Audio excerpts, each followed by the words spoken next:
bad boys, what you want, what you want, what you gonna do when Chevy John don't come for you? Tell me what you wanna do, what you gonna do. Yeah, bad boys, what you gonna do? What you gonna do when they come for you? Bad boys, what you gonna do? Hello, my name is Curtis Mazurka, and I am a college intern student here at the Georgetown Police Department. I'm very pleased to say that I have had an opportunity to experience what it is like to become a police officer. Being an intern here has only increased my interest in pursuing a career in law enforcement. What you're about to see is a brief history of the Georgetown Police Department. I've sat down with some very important members within the department who have shared their time giving you a description of what the Georgetown Police really is and how they make a difference in the community. There will be many topics regarding policies and procedures within the department, professionalism and community policing, technology that has been increased and updated to serve the community faster, and finally the future of the Georgetown Police Department. Along with myself and the members of the department, we hope you enjoy. Thank you. Today I'm here with Chief James Mulligan from the Georgetown Police Department. Today I'm going to be talking about community policing, some technology devices that have been updated and has increased within the years, and also the future of the department. Chief Mulligan, can you please introduce yourself and Sure. give a background of yourself? Sure. My name is Jim Mulligan. I'm the Chief of Police at Georgetown, and I've been a police officer 37 years. And as a matter of fact, today, April 1st, 2010, is my 7th anniversary here in Georgetown as the Chief of Police. I come from a police family. My dad was a beat cop in Lowell, Massachusetts. I actually started my career in the National New Hampshire Police Department. I went up the ranks in Nashua, and I retired there as a Deputy Chief of Police in charge of the operations, which was everything under the Chief of Police. The only one I reported to was the Chief. I came here in 2003, and I've been here since that time, and I still enjoy the job tremendously. Now, community policing, how has it changed in the past 15 to 25 years of your knowledge here? And what types of things does the department do to get out and relate to the community? Well, thank you, Curtis. First of all, let me tell you what community policing really is. Community policing is a partnership between the community and the police towards common goals. For example, we work with the school department. In the past, we've got a school resource officer. But today, one of the things I did is I attended a meeting in which we talk with probation, the schools, and all the departments that deal with children who are at risk in the school. That's a partnership. And they tell me I'm one of the few chiefs who attend that. But I want to know who's at risk within the schools, and that's important. I have partnerships with the Council on Aging. This morning I actually was the guest speaker at the Senior Breakfast for Men at the Trestleway Complex, where I spent some time with some of our senior men talking about issues in town and some of the advantages we've made in the police department in my 7 years here. So I have a partnership with the schools. I have a partnership with the Council on Aging.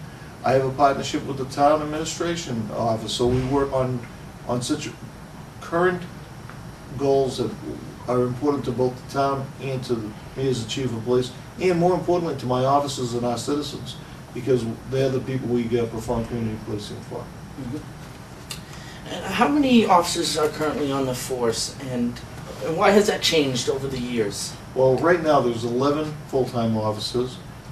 2 years ago there were 12 full-time officers. We lost an officer due to a reduction in budget, and we laid that officer off. We have approximately 14 reserve police officers who are citizen police officers. They're police officers who have other jobs somewhere, and they work 40 hours a week, and then they work part-time for us.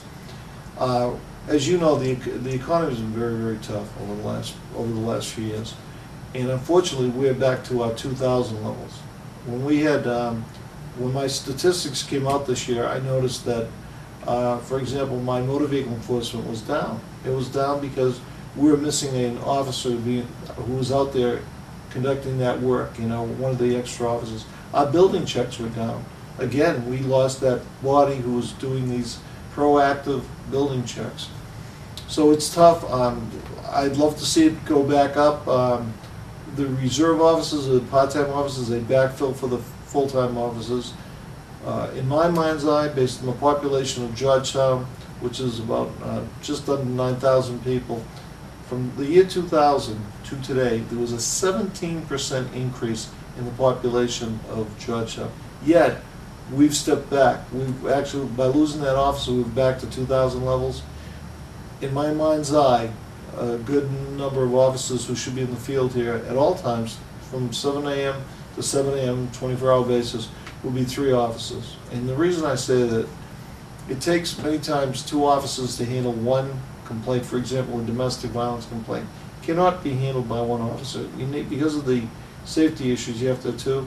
So if you have 2 officers there, and you've tied up your entire patrol force, if you had the 3rd officer, you have somebody who can stand back, handle other calls for service, but also be available to as a proactive reduction in crime by just being visible in the square. While 2 officers might be tied up in the domestic, we want to keep the traffic enforcement issues we deal with. We want to keep the speeds down and so forth for accidents. So, and it's been tough, and I must tell you that I've seen the reduction in activity because of the reduced manpower, but it's just the way it is in 2010 with the economy being so tough. Now, I know that the time I've been here interning at the department, it seems like you like your officers to be seen outside. Yes. Can you explain a little bit about that? Sure, absolutely, thank you. High visibility is proactive law enforcement. A police officer who is seen, just seen, a police officer who parks his car in a high visibility location is doing something. People see that officer. People who contemplate committing a crime, when they go by, will see a black and white cruiser, and they'll think to themselves, hopefully, and this is our goal, I better not do it here because there's a police presence in this area. When I came here in 2003, we had white cruisers with a blue stripe. Well, I know that the most noticeable and the most recognizable vehicle is a black and white police cruiser. So one of the things we did as a team, we brought in a high visibility, contemporary look, but the old black and white. So we went back to the traditional black and white cruisers. But what happens is people really notice that cruiser. They know it's not a fire car. They know it's not a taxi. They know that that's a police car. And it's instantly recognizable. And we can kind of thank television, you know, the TV shows that emanate out of Los Angeles, where that is the color of choice. And across the country now, most municipal agencies have gone for black and white. A high visibility police force reduces crime, and it really, I tell my officers, look, you want to be viable, if you're doing your reports, park in a high visibility area. If you park behind a school, you're not really doing anything for me, writing their reports on the cruises. But if you're in that high visibility area, that reduces the speed of traffic, it makes people think that there's an officer in the area, and it's important. One year, I had an old vehicle I decked out as a community police vehicle with all our programs on it. And so people could read it. I parked it in front of the public safety building. I must have gotten 30 calls from people asking me why an officer was parked there slowing down traffic. The vehicle was empty. So people recognized that people were slowing down, and they thought we were running radar, so go figure. But that's the high visibility is important. And mobility. If the officers are out there, high visibility, mobility, it keeps the community safe. These are things I've learned over my career. I understand that technology has increased a lot in police work. Can you explain how this technology nowadays works easily with police officers here in Georgetown, and how it makes it easier to assist the public? Sure. I mean, let's go back to when I started in 1973 as a police officer. It was basically a police. You get into a cruiser, you had a radio, and you had, that's it. That was the high-end technology of your business. You had a car, and you had a police radio that you could communicate with headquarters. You might have had a portable, you might not have had a portable. Today, as you know, in every unit, there's a computer. That computer is not only linked up, the computer is linked up to the police department, to the motor vehicle department. When an officer pulls a car over and the officer runs that plate, Let's say they pulled that person over, and that person doesn't have a driver's license. The officer in that computer can now hit a button, and down will come the image of that person's driver's license. That is so important. That computer, when an officer is going around, they do what they call plate checking. Tells the officer in the cruiser, while the car's driving by, is that a wanted person behind the vehicle? It'll tell them what they wanted for, if there's a warrant outstanding. It tells them if the car's inspected. It tells them if the car's registered. It tells them if the guy is wanted for murder somewhere out of California. And why is it important? Because that gives the officer in the unit a heads up. In 1973, when I stopped a car and somebody was from California, you literally could be holding on to that person for hours before you would get any information. And today it's instantaneous. Cell phones. In our business, officers use cell phones constantly back and forth to communicate with each other. Whether it's on the Nextel system or the Verizon system. When I came here to Georgetown in 2003, which isn't that long ago, just 7 years ago, I wanted to find out about the Georgetown Police Department, and there was nothing. I could not find a web page on the Georgetown Police Department. So one of the things I did here is we, as a team, again, everything we do as a team, we created the Georgetown Police Department website, which is part of our town website. If you link on, you can hit on our department. But when you go on that website, you find out everything there is. You can see a photograph of every officer. You see a number of profiles on our police officers. It talks about community policing, why we think it's important. Recently we got a new Dodge Charger, which is a big hit with the younger people. We have a photograph on that and some information about the Dodge Charger. So to me, that's community policing. We have forms and documents that the public, rather than having to leave their home, if they're interested in, for example, getting a gun permit, they can download the form right from that webpage. We're having a baseball camp this summer, which we have every year, and all the sign-up sheets can be downloaded right from that webpage. But more important to me is anybody who's coming to Georgetown, anyone who wants to know about the Georgetown Police Department, anything to do with us, it's on that webpage. And there's also linkage to me and every officer through our email system. So you can email me. When I first came here, we couldn't even email outside the department because there was no external computer system. So technology today, and it's constantly growing. In some communities, we don't have this. They have cameras that scan licenses and instantaneous information. But we're moving along. Of course, technology is growing, but our budget's tight, so we do what we can within the confines of what we can. But we have brought the Georgetown Police Department in the last 7 years well into the 21st century. And the training and professionalism for the department, how has that changed in the past 15 to 20 years, would you say? Well, today, again, police officers, when I started, back then, officers were expected to be a lot larger, and there were very few female officers. They were mainly men officers. They were mainly military people who come out of the service. Very few highly educated officers. Today, the vast majority of full-time officers in the Georgetown Police Department have master's degrees in their field. We don't need somebody to be a giant anymore. We train people in self-defense techniques. We train people in what they call verbal judo, how to deal with citizens in such a way that a citizen will not become aggressive towards you. We give them tools, tools that I never had when I was a young man, and one of the tools they have today is pepper spray, and that's an excellent tool. And what's good about pepper spray is it'll, in most cases, not always, but in most cases, it will bring the suspect to the ground and allow the officer to handcuff that person and wash out that stuff. And when they wash it out, they're back to exactly the way they were. There's no permanent damage. It's just the natural occurring cayenne pepper being sprayed into the face of these people, but it allows a small officer or somebody who doesn't want to get physically involved with a person to have some semblance of control. One of the things we don't have here, and I think about it, and I'm waiting for the right time, I want to make sure it's right for the community, is tasers. And they're still controversial. I'm still watching some studies to see how they go, but if I had to give an officer a choice between using a handgun or using a taser, my preference would be that they use a taser. Because, one's a deadly force, one will end as soon as the incident's over.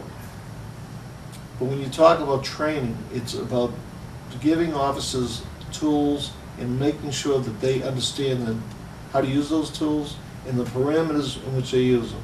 A lot of times people think police officers go too far in using these tools. And it's important that the police officers understand where the perimeters are, when the person's in control. People ask me, well, how do you know how much force to use? Use only the amount of force necessary to apprehend and bring that person into custody. Remember, police officers have no personal thing against the person. We're out there to enforce the law. We're not supposed to get hurt. That's not part of what we're supposed to do. And it's not supposed to be a fair fight, by the way. A lot of people think it should be. It's not. We're professional law enforcement officers. We're not out here to be hurt. Our job is to protect the citizens and make sure even the suspects aren't hurt, but in the same hand, we have to balance that against our own safety and security. So if it takes 3 or 4 officers to take a suspect into custody, I'm fine with that, as long as the officer's not hurt and the suspect's not hurt. And that person may brag, oh, it took 5 cops to take me down. But if nobody's hurt, that's why it took 5 cops. Because we don't want to hurt the suspect. And overwhelming them sometimes is a strategy police use. So training is key. The better trained officers are the best officers. And the dividend that the public sees in the verbal judo, in the conduct and the demeanor of the officers when they're well trained, pays off. It pays off in less lawsuits. It pays off in better trained officers. It pays off in a humanitarian type officer who you want coming in your home and you want your family dealing with. Now, in Georgetown, there is an honor guard, I understand. Could you explain when it was created, what they do, and has the Georgetown department ever had an honor guard?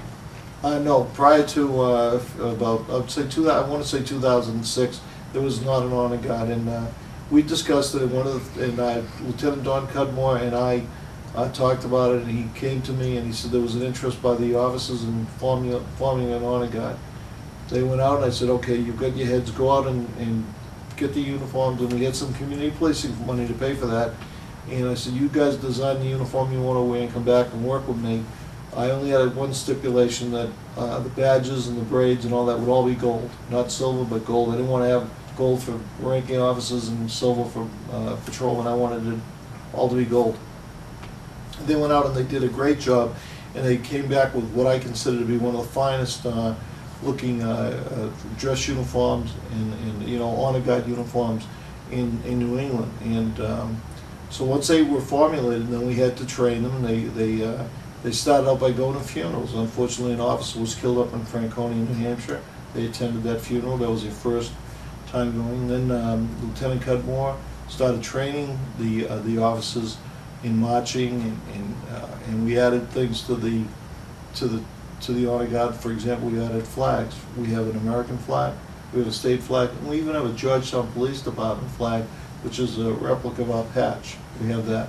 We have guns. These are rifles that are not real, but we have officers who carry rifles. To date we've attended the Memorial Day Parade, the Veterans Day Parade, and we've appeared we've set the colors at the Fenway Park for the Boston Red Sox during the year they were championing. We've set it twice now. We've been the honor guard twice for the Boston Bruins and once for the Boston Celtics. In 2008, they competed in a statewide honor guard competition, which included multiple jurisdictions, I think up to 40 jurisdictions. And small Georgetown Police Department, this made up of these officers, took the competition as the best dressed honor guard. Now, I was in California and I ran into someone and introduced myself as the chief of police from Georgetown, and they said, I was there, I saw your honor guard. They were the best looking honor guard I've ever seen. So they are an important esprit de corps for the department. And keep in mind too, Curtis, these officers do not get paid anything for their time. They march in the Newburyport Parade, all the sporting venues I mentioned, they don't get paid for that. They show up, they wear that uniform. If someone within the community dies and requests an attendance by the police, an honor guard shows up and will pay a respect to that person for no cost to the community. So it's about something, they bring something very, very special, and they carry the Georgetown flag wherever they go. So I'll tell you, if you ask me what I'm proud of and what I think all residents of Georgetown should be proud of, it's our honor guard. They've done outstanding in the short time they've been together. Georgetown also has a rapid response team. I'm sorry. Can you give me a brief description on that? Yeah, it's very important in talking about community policing and talking about partnerships. The rapid response team is made up of a group of women who deal with victims of domestic violence. Domestic violence is on the upswing. Over the years, a lot more attention is paid to the victims of domestic violence. There's a lot more standards for the officers to deal with when they get involved with domestic violence. In the rapid response team is a group of women in town who, when we have a victim of domestic violence who requests assistance, they come together to help that person through the system, which can be very complicated and confusing for the victim of domestic violence. When you're alone in that district court and you've never been there before, you can feel very alone. They hold their hand through that process. They also help them with all the documentation and paperwork, restraining orders, and all these legal papers that have to be filed to protect their interests. They also help them in the more serious cases of finding a shelter so that they're protected and safe from the people who victimize them. All you have to do to pick up the newspaper and see how many deaths occur every year in this area from domestic violence, and to know that we have a group of these highly dedicated volunteer women who give their services to the community. They meet once a month at the police department. We're lucky to have them, and I'll tell you, the victims of domestic violence in Georgetown are extremely lucky to have them. They're trained through the Women's Resource Center out of Haverhill, and I've been involved with them since I got here. I think they're an excellent group, and I think if you were the victim of domestic violence, you want people like that on your side. Have there been any big changes within the department, both negative or positive, over the past time you've been here in Georgetown, or also part of maybe 10, 15 years ago?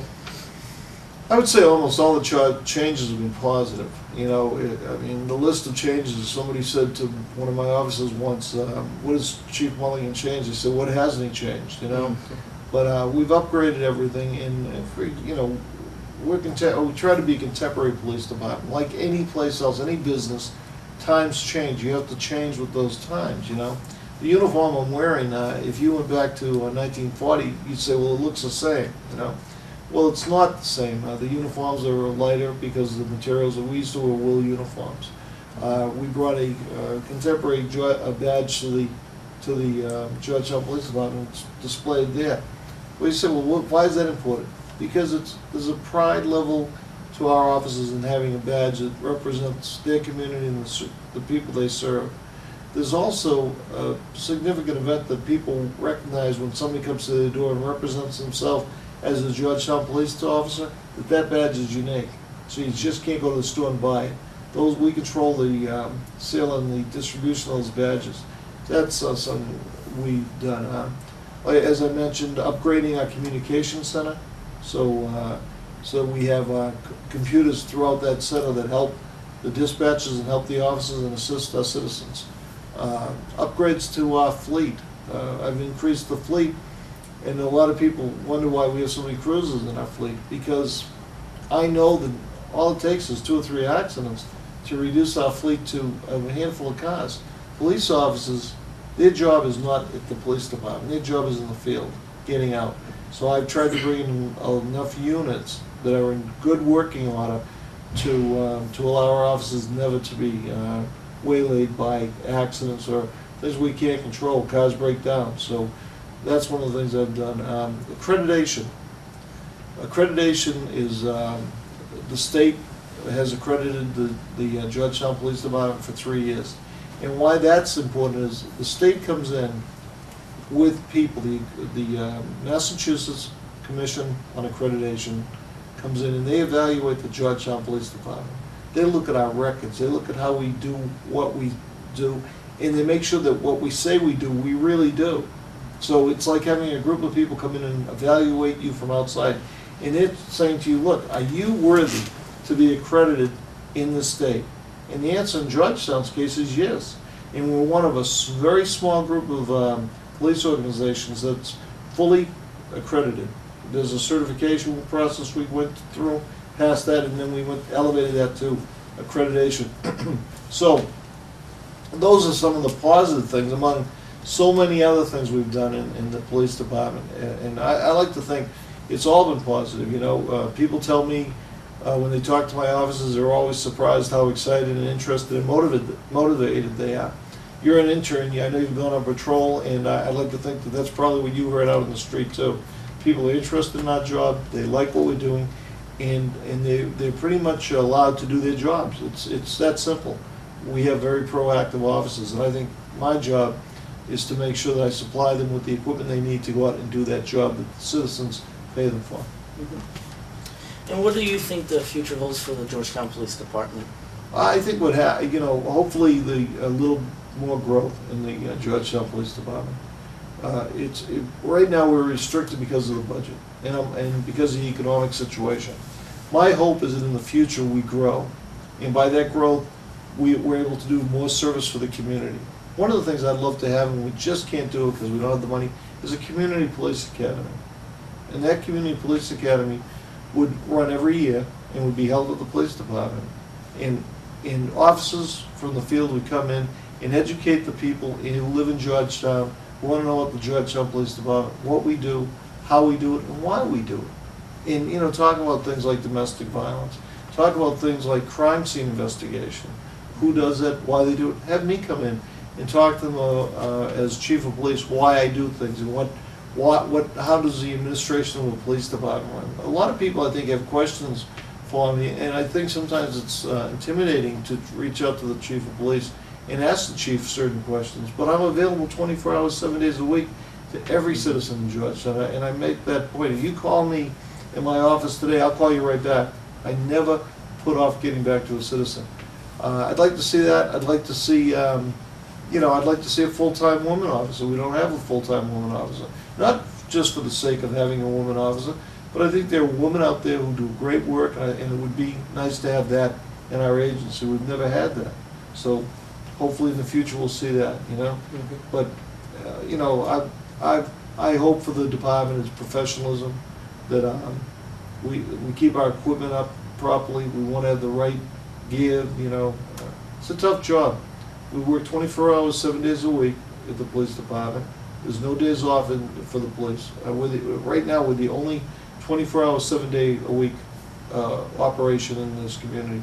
So it's very, very important to me that my officers are well-rested, well-trained, and those are the things I hope for in the future, the Community Policing Academy, and hopefully some funding so I can get that third police officer and get them out there for the protection, not only my officers, but to increase the protection and security for every citizen in Georgetown. Mm-hmm. Now, I know you have a brochure that you brought with yourself. Mm-hmm. Yeah, thank you, Curtis. What this is the Georgetown Police Department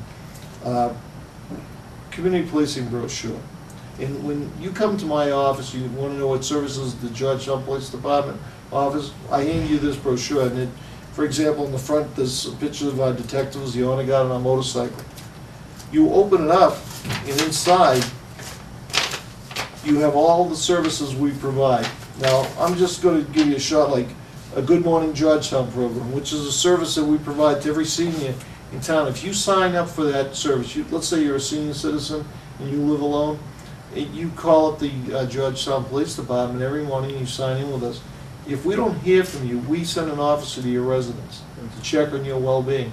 We call it Good Morning Georgetown. Now, if your mom and dad live here in town and you're worried about them, they're senior citizens, then it's good to know that the police are checking on them on a daily basis. We have the honor guard, we talked about that. We have a Child is Missing program. A Child is Missing program is a free phone system thing that runs out of Florida. When a child is missing in Georgetown, all they have to do, or the officer on the scene has to do, is call a number, describe the child, tell where the child went, and they will send out telephone lines that extrapolate throughout that area where the child is missing, and they'll call and they'll say, this is Georgetown Police Department. We have a child is missing.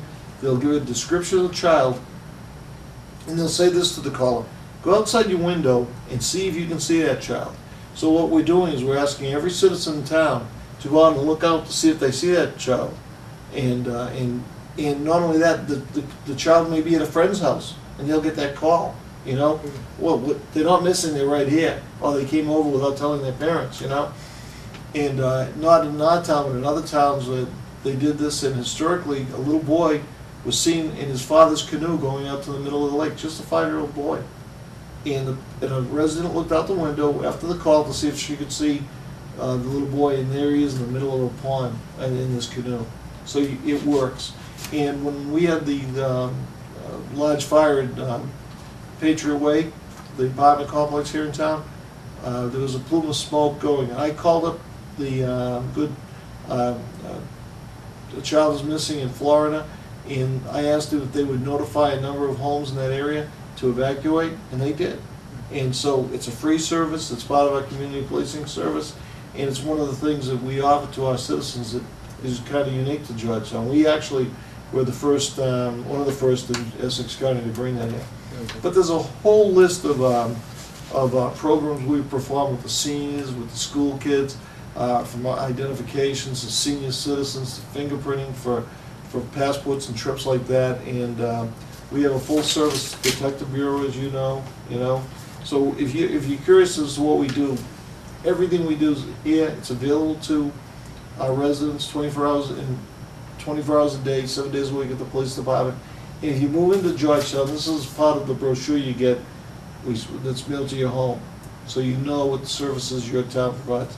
Everybody who pays taxes in Georgetown has a right to know. They're our customers. They have a right to know what services are available through the Georgetown Police Department. So I try to make this as available as I can, and this is done at minimum cost by a local resident at very little charge to the police department. Well, thank you very much for your time. I highly appreciate it. Well, thank you. I want to thank you for being an intern with the Georgetown Police Department. We've really enjoyed you being here. Thank you.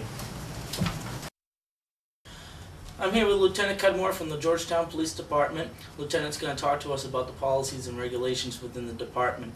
Lieutenant, can you introduce yourself for us? Yes, my name is Lieutenant Don Cudmore with the Georgetown Police Department. I've been with the department for about 25 years, and I'm currently assigned as the Executive Officer of Administration. Now, I understand you deal with the policies and regulations. What are policies and regulations in the department? In law enforcement, you would define a policy and a procedure as how police officers do their job, and then you would have a category of rules and regulations which dictate their conduct as police officers.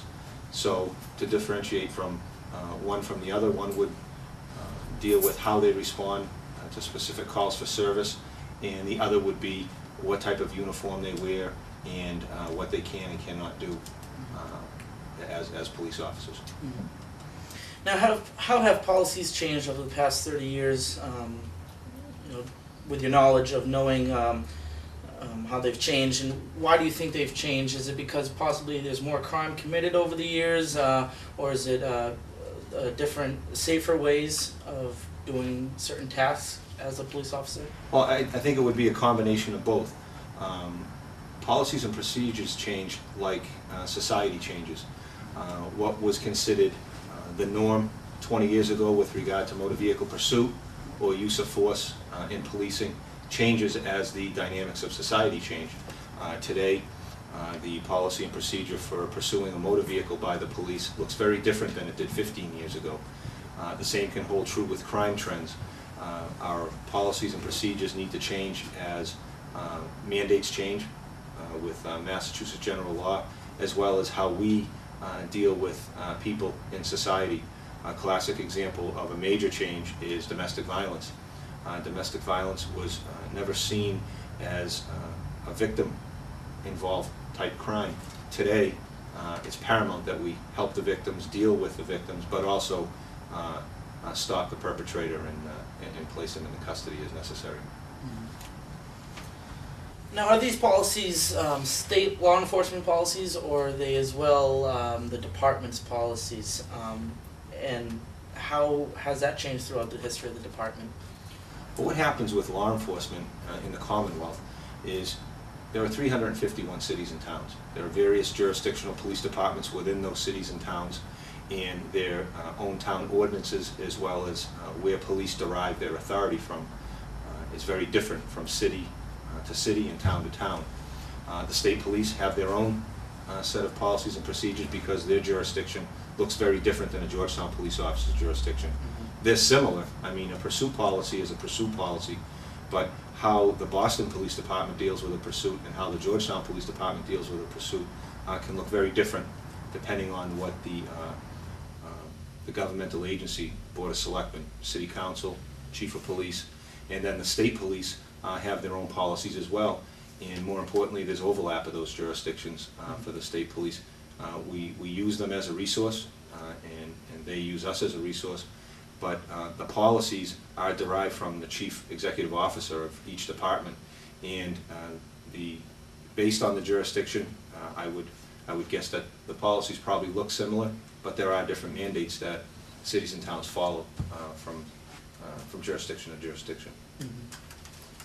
And what happens when somebody might go against a policy within the department? And with your knowledge, how has that their actions changed over the years? Well, what happens in specifically the Georgetown Police Department, but I'm sure in most police departments, is there's a step and scale of discipline. It would be classified as a progressive discipline system. So a violation of a policy, whether a major violation or a minor oversight, can be handled from anywhere from verbal counseling, from supervision, to the officer who may have violated the policy, all the way to the termination process. And in between, you would have someone who may get a written warning, there may be a suspension, there may be remedial training. The minor infraction of policy and procedure violations may be as a result of just lack of training, and that the remedial training for an officer who may only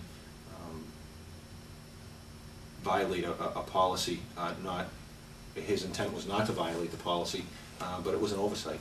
So we certainly use the training component, but on a serious violation, it could lead up to termination. And to answer your question about the changes that have occurred in that progressive discipline system, I think today, as opposed to even 20 years ago when I started, it's just more defined. And I think more importantly is the training component is very much in place to ensure that the minor violation is not handled so egregiously by management that you lose good people. So I think those changes were for the positive, is that there's more step and scale in the progressive discipline system, and there's a training component to help officers and employees in the event that the infraction was minor. Oh, absolutely. And the future of the department, what are your thoughts?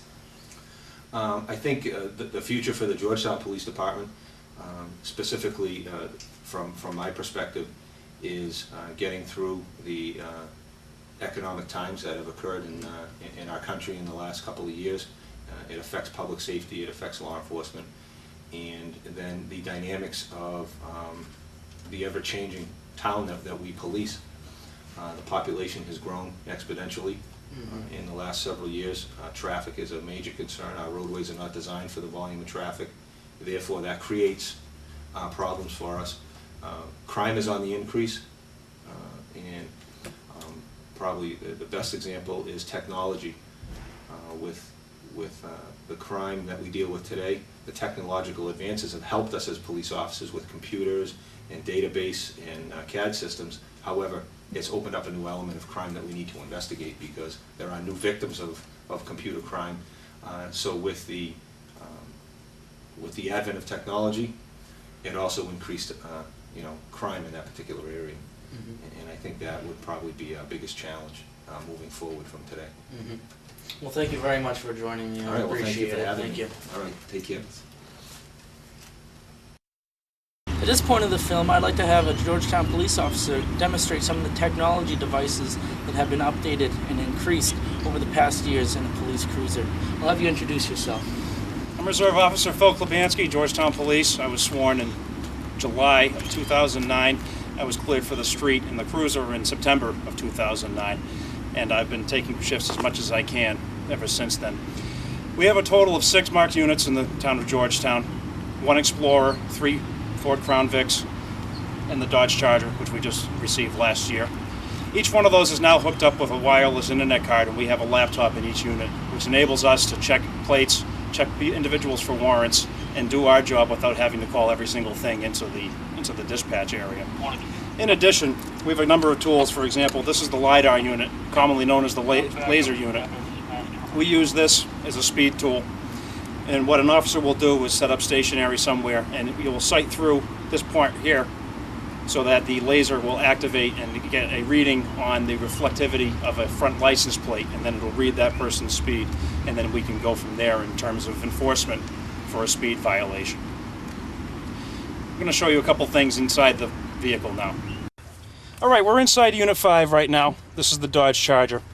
And this is pretty much the setup that we have for every car. They vary slightly according to each vehicle.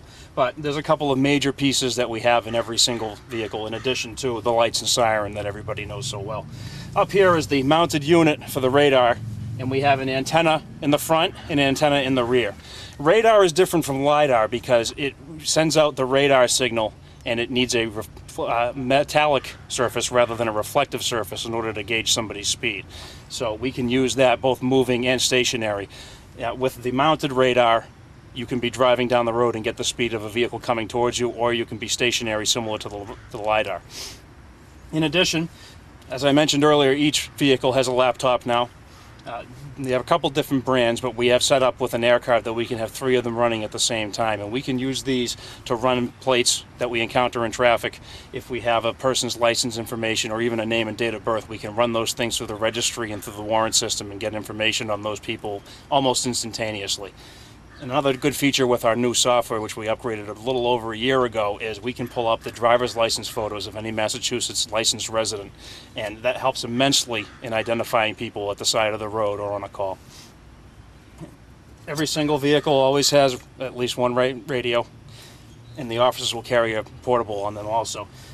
Radio is a valuable tool to contact other people in other municipalities. We also have scanners and the whole gauntlet of the various lights for the front and the rear, and we can change how we light them up. They can be front, rear, both, or have them completely off. All of these tools make it a much different job than it was, say, 20 years ago. Everything had to be called in via the radio. Everything had to be looked up by a paper copy. Now we can get information and warrants and criminal histories on people all through this unit right here, and it saves a lot of hassle. It makes it so that we can decide on the street instantaneously what our course of action is going to be on a call. Hello, I'm here with former Chief Richard Spencer from the Georgetown Police Department. Today we're going to be talking about some of the significant changes that have happened over the past 25 years. Along with that, we'll also be talking about what it was like to become a police officer here in Georgetown. Chief Spencer, can you please introduce yourself? I can. My name is Richard Spencer, Dick Spencer, to those that know me. I started in the police department in 1969 as a reserve police officer. I went full-time the following year, and then in 1974, I believe it was, they appointed me acting chief. Then I took an exam, and apparently I passed it because they made me chief, and I was chief until I retired in 2002. Mm-hmm. And there was no other departments. This was my only department, and while I was at this department, I got my training. Eventually, we went through the Massachusetts State Police Academy training, which then was down in Framingham. Mm-hmm. And then I went to school nights and some weekends, and ended up eventually getting my master's degree in criminal justice. Mm-hmm. And here I am. Mm-hmm. And I understand right now, as a police officer, there's lots of training. What was training like back then for police officers? The training back then is I made out a resume, and they called me on a Monday morning to tell me to be to a selectmen's meeting that night. I did, got sworn in. I spent 2 days in the cruiser training, and they called me on a Friday afternoon at 3 o'clock and said, report to duty at 4. That was the training I had. They gave me an old gun, World War II .38, that I hope it fired. I don't know, I never got to use it.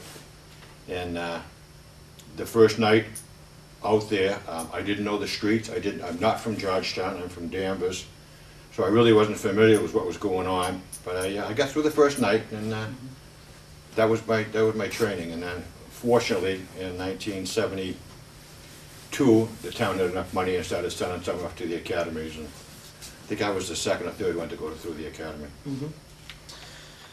How has technology these days made a difference from the past 25, 30 years? Technology back then was a lot different. When I first went on the police department, the radios were at home. There was 2 wives, my wife and a sergeant's wife, that were on the radios. They had everything, the telephones and the radios in their house. And we had 2 radios in the cruisers. One was a state police radio, and one was a town radio, which was a low band that really didn't work great. And if you got behind Baldpate Hill, you couldn't get any calls out. And after the wives had gone to bed, you'd have to call Haverhill. Haverhill would have to call the telephone at the house, wake them up. They'd have to go into the room wherever the radio was, and then they could answer your call. So it took a long time sometimes to get information, but it worked. Mm-hmm. We had no portable radios. There was none. When you got out of the car, you were on your own, and that was the whole thing. There were no portable radios. When you went into a house or went into any kind of a dispute, you had no communications. You're on your own. Was there any communications with dispatch when you would approach a vehicle, find out information? There was no dispatch.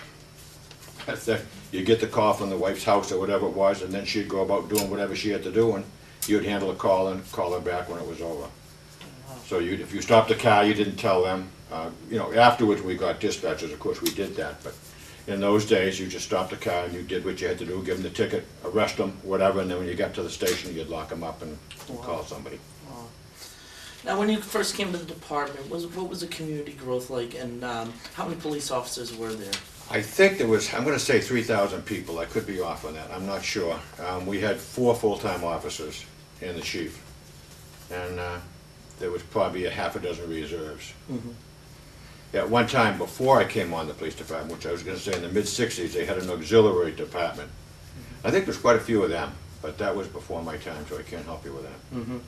And what was crime like back in the 60s here in Georgetown? Crime was different. I mean, I shouldn't say it was different. We had the same problem. We had the driving unders. We didn't have the drugs when I first came on. They came in a little bit later. Mm-hmm. We still had the fights, the barroom brawls, the domestic disputes. Mm-hmm. And in those days, you didn't have the right of arrest as you do in a domestic dispute. Today, if you go there, somebody gets locked up automatically. Yeah. In those days, you couldn't lock them up. Mm-hmm. So sometimes you go back 2 or 3 times a night to try to get things straightened out. And fortunately, you get somebody to leave the house and it would work out. Mm-hmm. Now, what type of things did police officers do to connect with the community as part of community policing? Well, I like to think that we had a real good open rapport with the town. We volunteered for a lot of things. We volunteered to give talks, we worked dances sometimes for nothing. Mm-hmm. They used to have Halloween parties, and the officer would volunteer to work for those. And it was just a goodwill to get to know the kids and get to know the people, and I think it worked out well at the time. What were some of the significant changes over the years that you've seen here in Georgetown? Well, I think the whole thing as far as the equipment and stuff that the police have has changed greatly. Now they're into computers and everything else. In those days, we had nothing. And to go one of the other questions of the cruisers went, we had one cruiser, and if that cruiser broke down, which it did quite often, mm-hmm. you would have to use your own car. Really? And you didn't have communications. Mm-hmm. You would just have to sit by the phone in the office. If a call came, go do it, and then come back and do what you had to do. Oh, wow. In those days, we always had, when I came on, we had Ford station wagons for cruisers because we also used them for an ambulance. There was no ambulance over in Byfield. If there was, we weren't using it. We were using our own ambulance. So you go to a call, you have to, one person in the cruiser, and you got the litter in the back, and you pick up the poor guy that's been busted up in an accident, you put him on the litter, and you gotta pick the litter up by yourself. So usually you drop him 2 or 3 times, but eventually we got him to the hospital. And then we come back and clear the scene. Oh, wow. So it was a whole different way. And we had mutual aid in those days, but it was slow coming because they had their own things to do, and they only had one cruiser on, and they didn't like to strip their own towns of the one cruiser. We had to do that a lot. We used to help the state police a lot down on 95, and we'd transport their people that were injured down to the Hunt Hospital in those days, or to Newburyport, and leave our town uncovered, but it was just a mutual thing that we all worked together. And after 2 o'clock in the morning, most of the other towns would close down. They wouldn't have a police department. They would depend on the state police or us. And we, a lot of times, would carry calls over in Blackford or over in Groveland or on Newbury. Of course, in Blackford, we never knew where we were. I still can't find my way around over there, but Yeah. we got through it somehow. So it's changed a lot. And did you have to communicate a lot within different towns a lot of the time for police work? Not as much as you do today. Or rely on other communities, police? Not too much. No. Not too much. No, the state police, we worked close with them because they had 24. They were in their barracks 24 hours a day in those days, and so they used to hang around here. You used to see them, especially on the night shift. You get to know them. You still meet up with the other towns, and so you'd get to know them. Chargetown had the only donut shop, and of course, cops like donuts. And they would open at 4 o'clock in the morning or 3 o'clock in the morning, start making donuts. So it was not unusual later on to have half a dozen different towns packed over here having donuts and coffee in the morning. Oh, absolutely. Any notable events that have stood out over the years? I don't know. The one thing I'm glad to see is the fact that the current chief and myself in later years, there's no political problems. We had a lot of political problems over the years when I was a patrolman and when I was a chief off and on over the years. There was political indifferences, and they interfered with the running of the department a lot over the years. And unjustly, it wasn't a good situation. But they all got cleaned up, and fortunately that's over with now. I think one of the things that really was, I like to be proud of is the fact that we built that police station over there.